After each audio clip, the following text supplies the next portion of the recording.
Assalamu alaikum, it's Tim here from Urban Dunya and welcome back to Sydney Explorer. Today I'm coming to you from King's Cross, which was once upon a time renowned as the red light district of this city. But many people say that it's changed over the years, so can a leopard change its spots? Let's find out.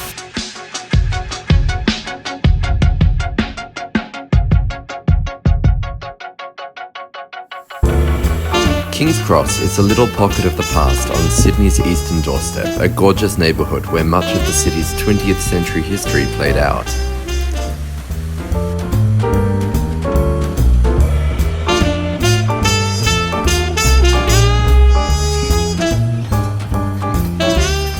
So maybe I've been living in Melbourne for too long.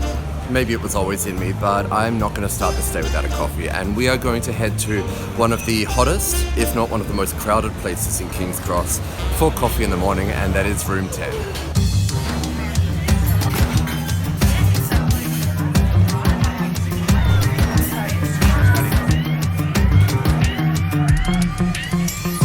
From King's Cross's glory days in the early to mid 20th century stand huge brick apartment blocks lining the streets like grand old statues.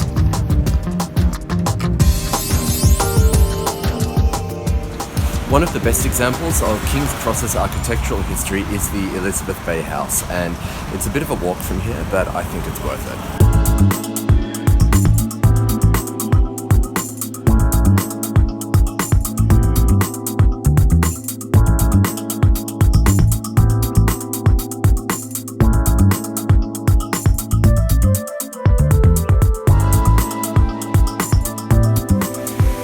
The history of the cross is written all over, including on the pavement where stories are told by local writers and observers.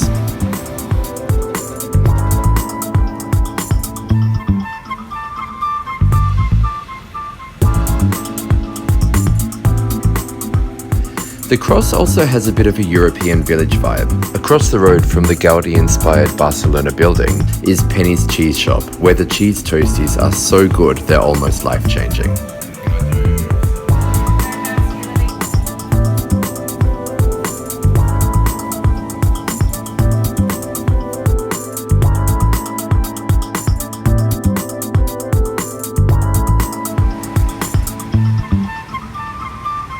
There are several art galleries around the cross too, from Station Gallery to the Artery, filled with Australian Aboriginal art.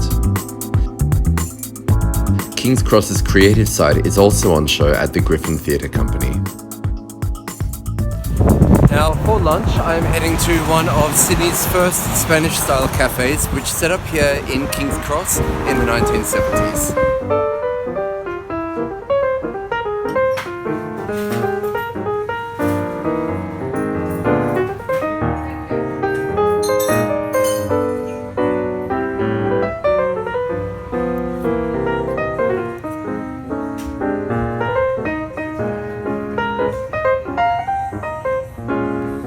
Other, more upmarket places to eat include Greek at the Apollo and contemporary Australian at Riley Street Garage.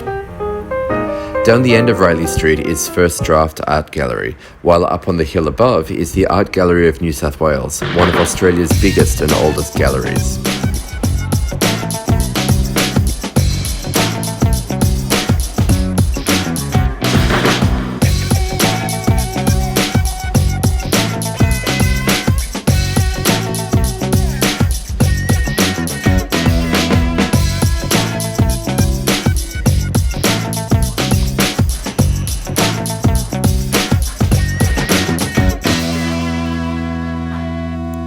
Woolloomooloo Bay is home to a naval base and the glamorous Andrew Boyd Charlton swimming pool.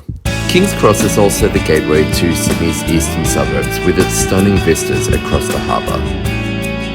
Rhodes Bay in particular is one of my favourites, and it used to be Sydney's first international airport as a seaplane base. Nowadays seaplanes operate out of here for scenic flights. Further afield is Watson's Bay with its famous Doyle's Fish and Chip Shop, and The Gap, an infamous escarpment overlooking the Pacific Ocean. To the south is the iconic Bondi Beach with its lovely wall murals and the delicious Hurricanes Grill. If you don't get to it here though, don't worry, there are other outlets around the city. From Bondi, you can walk along the Bondi to Coogee coastal walk, past the posh locality of Tamarama, sometimes called Glamorama, and then on to Bronte Beach and beyond.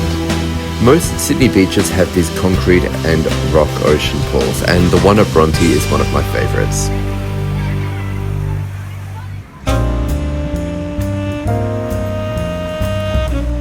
Meanwhile, back in the Cross, the sun is setting and I'm looking for a place to eat.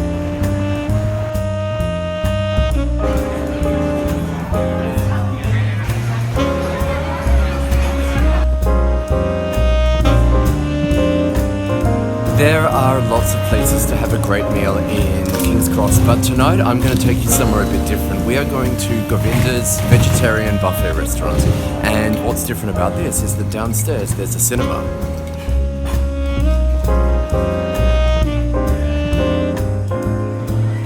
After dinner, there are a lot of places to go out or wind down.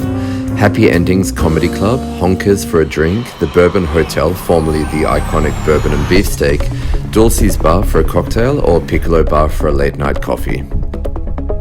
It's also around this time that King's Cross's sleazy side comes out to play.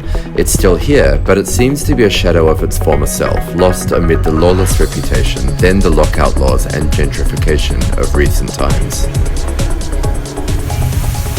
Now back to the original question about whether King's Cross's reputation is deserved or not. Definitely there are still elements of the red light district that remain here, and they are just a part of how this part of the city runs. However, they're not the only part, and I think like most stereotypes, they are just one story when in fact there are many stories about this part of the city. I'll let you be the judge of that one, but before we finish up for the night, I have two more things that I want to show you. The first is the famous Harry's Café de Wheels, which has played host to countless celebrities over the years since it opened in 1938. They have all come to taste the second thing that I want to show you. Behold the tiger, Sydney's most iconic, if not its most glamorous dish. It's a beef pie topped with mushy peas, mashed potato and gravy, and while it's not exactly a culinary masterpiece, it's damn satisfying after a long night out at the Cross. If you'd like to go for a tiger at Harry's, give this video a like, and if you want more, make sure that you subscribe. Next week I'll be heading back into the city centre.